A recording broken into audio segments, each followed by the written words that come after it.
What is ego dissolution? Ironic in a sense, for without the I, there is no me, and yet we is a universal sense of oneness. So, let's go down the rabbit hole of time where I became one, no one, and everyone all at once. For me, time is not linear. It's the past, present, future, and side timelines I will never live to see. Here's where you may have a different experience. But time is also running backwards.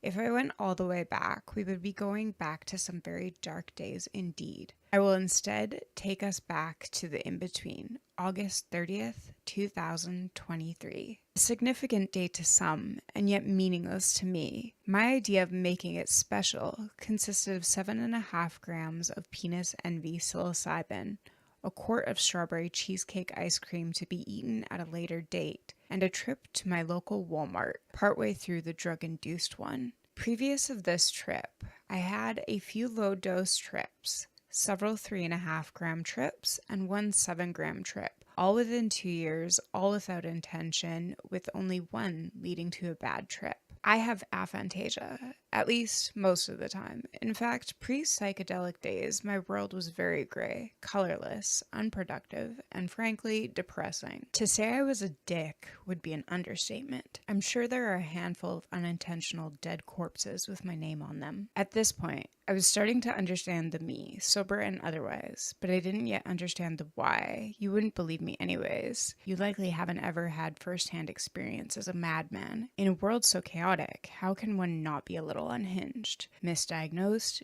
deeply misunderstood, and somehow saner than most? The shrooms told me some things, guided me down an inconspicuous path, and dissolved my big dick ego. Don't get me wrong, my ego still exists from time to time. I'm only human after all. But through ongoing meditative practices, healthy dietary and lifestyle changes, it is much more contained. At this moment in my life, I was very sick, one might say dying. Science would tell you I was iron deficient at best.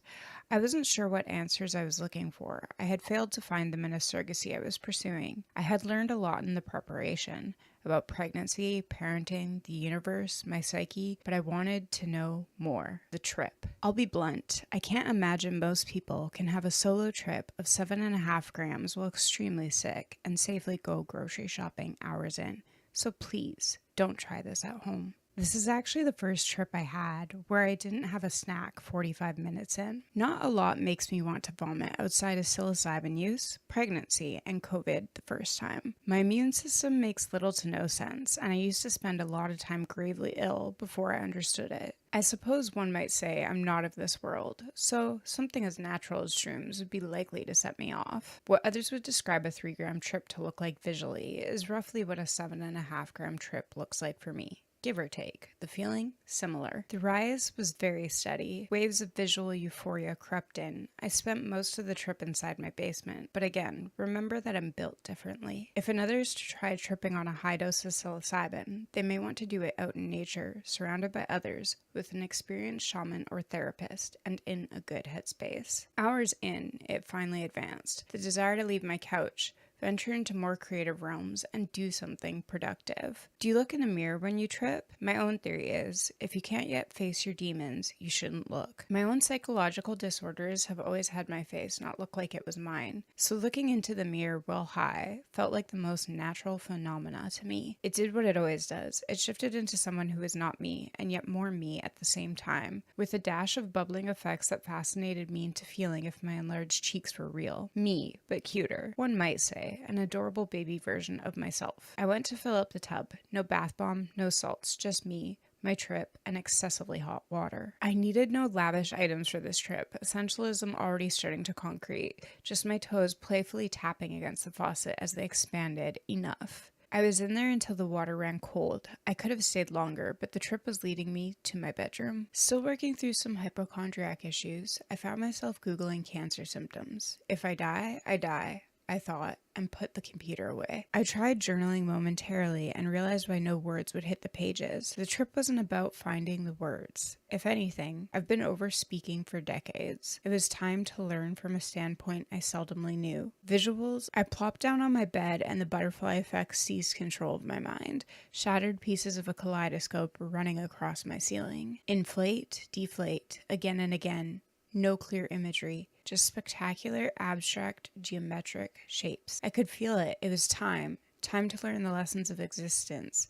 Time to have a spiritual journey. I lingered back into the living room, this time sitting up and staring at the sun. As it swelled, time dissipated. I was briefly sent back to the very beginning of time, to the existence of dinosaurs, and then I ran my course through my entire personal timeline. In a loving way, the trip exposed me to the highlights of my life. Honestly, not a lot up until this point for a trauma survivor. Primarily loved ones, the few that my broken heart had cared for, ex-lovers, my past son as an embryo, and a past, present, future soulmate. Seeing your whole life flash before your eyes is nothing new when you have complex PTSD. Though, this time, there was something much more solid I was still getting to know. The unknown. I've never once in my life been sure of anything. I've stumbled through most of my life rather indecisively. My different parts always battling each other to be right. But one thing always remained consistent throughout my psilocybin use and inner child healing. A desire to be loved. A person. I simply didn't have the capacity up until this point. Hating myself, my abusive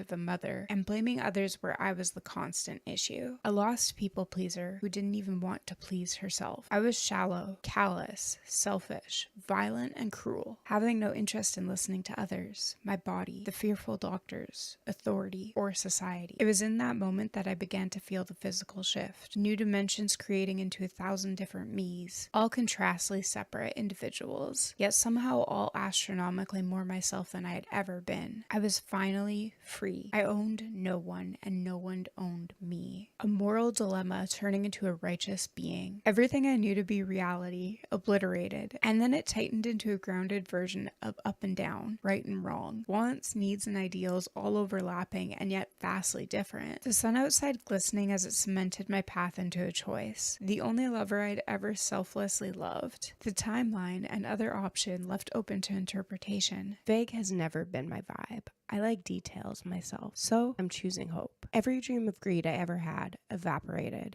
Every foolish pursuit irrelevant. I no longer care about petty squabbles. Money, politics, religion, separation, all pointless. We are all one. It's the first time in my life I've felt a sense of all, and now it's all I ever want. The goal. Full consciousness. No ego, no judgments, lost biases, no me, no I. A pivotal peak of existence. Now, how to maintain? How do I live in a world so lost and backward after this? How do I live a mundane life after experiencing everything all at once? I start by throwing out the rest of the drugs. Maybe it's the lucid dream, maybe the ego dissolution. Either way, I no longer want them. I have no ties to my family, my name, my past, or all my previous sins. Not forgotten, not even forgiven, accepted as they were. It's time to move on.